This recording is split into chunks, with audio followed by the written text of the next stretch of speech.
rare diseases are lifelong diseases or disorders which can cause declining effect on the life's quality.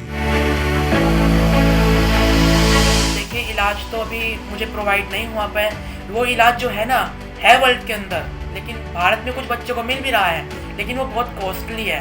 वो कुछ policies के through उन्हें बच्चों को मिल रहा है, तो मैं चाहता हूँ कि मुझे भी मिल जाए कोई पॉलिसी ऐसी। I was fortunate to get this treatment free of cost through the company's charitable access program.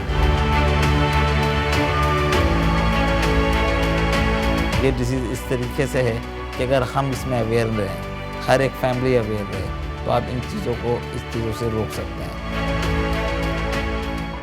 In India, the reported rare diseases are Gaucher disease, Hurler syndrome, Hunter syndrome, Pompe disease, spinal muscular atrophy MPS 4A, and more.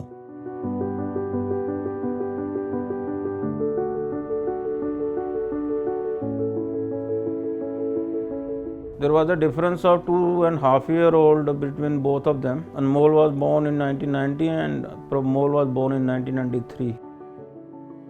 Being a rare disease parents, we sometimes used to have a vacuum in our life that why this happened to us. But at the same time, we took it as a challenge to us by the Almighty.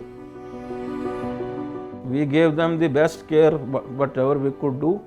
And I must admit and say that it is the love, affection and the personal care which prolonged their life than the medicine.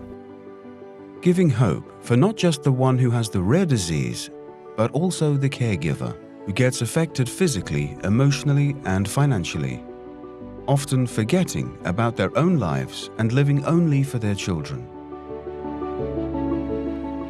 Treatment for Manjit's sons was possible. However, due to the various challenges related to awareness, access, research, affordability, timely diagnosis and treatment, he lost his children. This story repeats itself with most individuals who suffer from rare diseases. So far, about 450 rare diseases have been recorded in India, and at least 72 million people are affected by rare diseases. Time is of the essence. Timely diagnosis and treatment can make it possible for many patients to live a better quality of life. So what are the challenges? Lack of preventative approach, timely diagnosis, lack of treatment, awareness, access, affordability.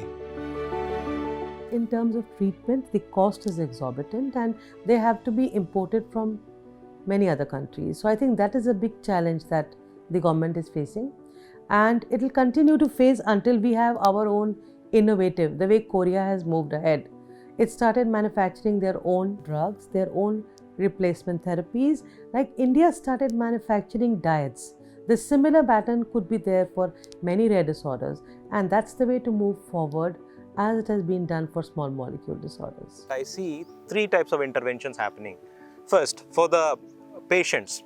Now, if I am a patient, then I should connect. So I should not operate in isolation.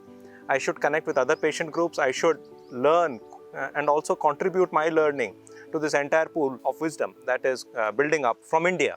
Individual patient stories are very important. They must be pitched to the highest levels, and at the same time, whatever learnings are coming up must be noted down in a very concerted manner. I would say that much of the hurdles which we were facing in the past, we have been able to achieve most of the goals, and yet there remains some which we hope that we would be able to overcome in the future days to come.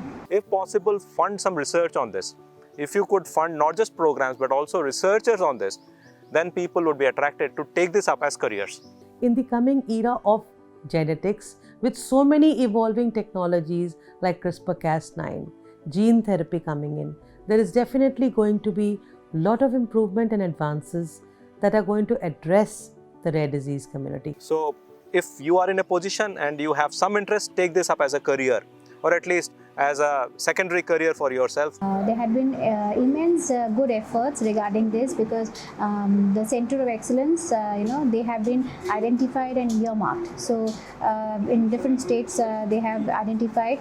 And number two, what they have done is that, we have another project called Nidan project. So a lot of work is being done on rare diseases. Now, you would not see results overnight. This is a long drawn fight, and initial resources, whatever you contribute, must be sustained. So take it up with a vision. Good that we have a policy coming up. At least some effort is there. We are having consultations around, committees are there which have intermediate and long-term goals. People now are very confident. They know whom to approach for the care, support and treatment.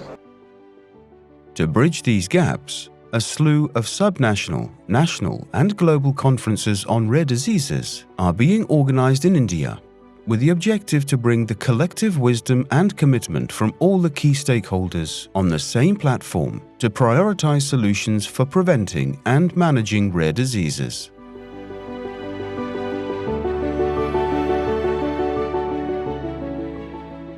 They were fighters. They never found it a disease, and they had no regrets about their disorders. Patients with rare diseases should not lose hope. What is not treatable today will become treatable tomorrow. So keep the hopes alive. Do not make information on rare diseases as rare. Make it common. Share your experiences and learn from one another. That's how we should come together for rare and make a change.